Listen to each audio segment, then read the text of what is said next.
demolitions of mosques, internal deportation of northerners, issuance of ID cards, and ethnic hostilities were all resoundingly, conclusively proven to be false and without basis. As if those were not enough, just a few days ago, the presidential candidate of the APC, speaking in Delta State and referring to our presidential candidate, said it was a disgrace to mention his name. While our candidate is quite comfortable with not being mentioned, it is most unpresidential, indecorous, and disrespectful from the candidate who claims his turn at Nigerian presidency. APC's strategy against Peter Obi now appears very clearly centered on promoting food in addition to empty and derogatory personal attacks. And of course, this is because they can find no contentious point of negativity to push.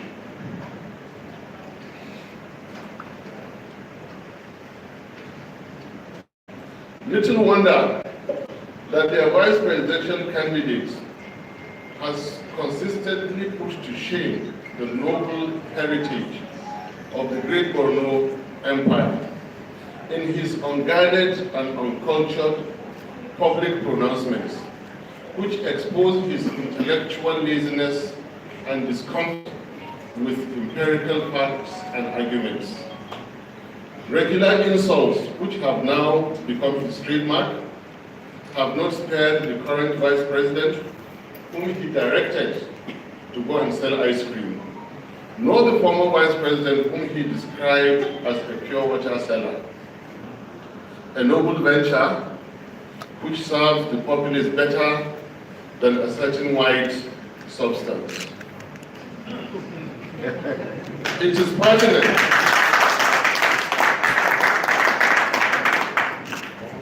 It is pertinent to recall how Mr. Shetima, at a recent public event, belittled Atiku Abubakar's educational qualification, as well as the modest lifestyle of Peter Obi.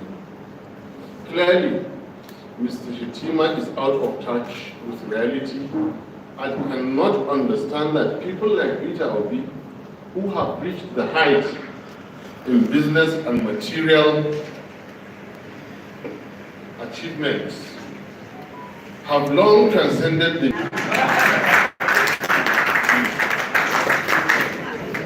but we remind him that he needs to improve his public composure and discipline in communication.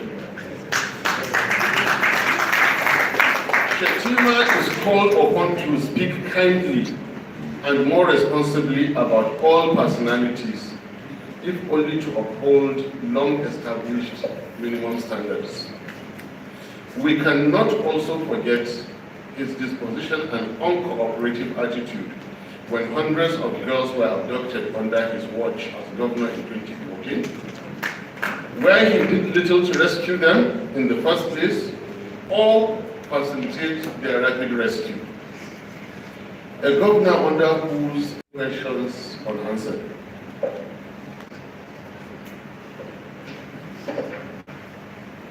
Others are not left out. It is important to underline that oaths of office do not expire with tenure.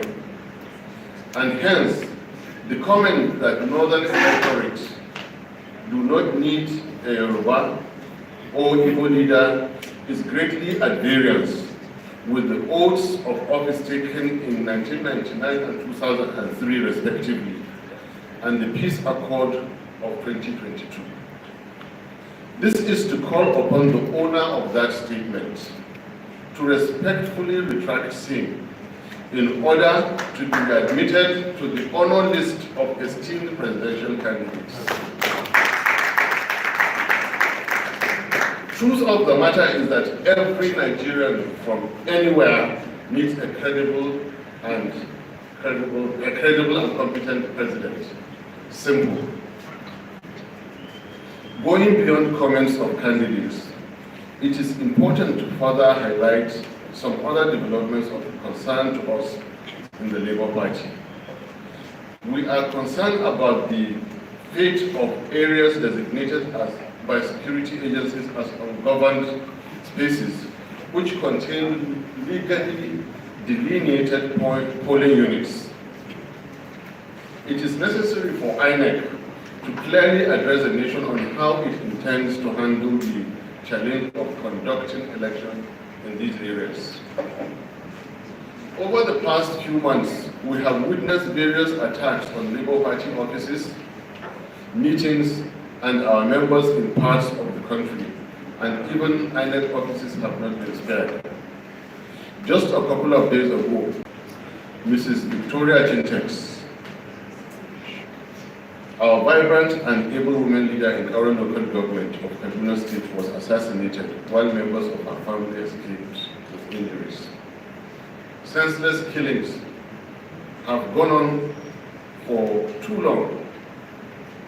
We call on government within the time left to at least make attempts at fulfilling its 2015 promises of securing lives and property while serving justice to the killers.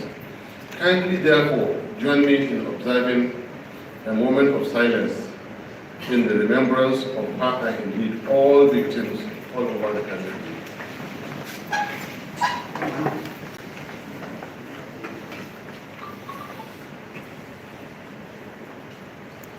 Thank you. May their souls rest in peace. We are alarmed by the reported arrest, battery, and detention of Mr. Aminu Mohammed, a final year student of the Federal University, Datti, over an alleged social media post about the person of the First Lady. While as we have presented earlier in this address, we will never as a party condone indecorous speech and disrespect to elders. We wish to remind the Buhari State House that they rode to power on the personal denigration of their opponents and empty promises without the slightest clues of good governance. Individuals must be free to express themselves freely, and any infraction of the law be pursued as civil matter and not through high-handed abuse of power. This is not 1984. We lend our voice to the genuine calls for his immediate release. We have so far endured the aforementioned and have taken remedial actions where necessary, and where not, we simply ignored. Civility and respect of law must not be read by misguided elements as signs of weakness on our part. And in the ways of the law. 2023 elections will be different, as Nigerian electors are increasingly becoming aware of the dangers of ethnic and religious politics, a fact that is causing anxiety, frustration, and desperation with political actors of the old order. Consequently, these attacks against us are likely only to increase.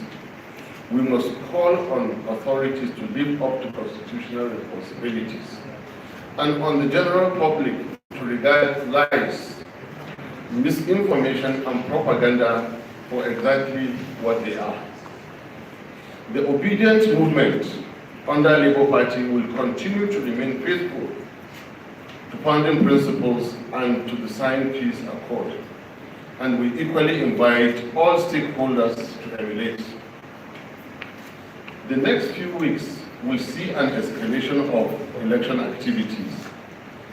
I urge all who have not yet collected PVCs to do so without delay, and to follow through to identify their polling booths, vote, and defend their votes. I wish to sincerely thank the vast majority of our people, the youth and elderly alike, from all across the nation, who have continued not just to embrace Peter Obi, my humble self, and our great party, but who are daily investing their time and resources in making sure that other Nigerians share in their conviction and imbibe the urgency of positive action in the coming elections. With us, a new Nigeria is possible. God bless the Federal Republic of Nigeria.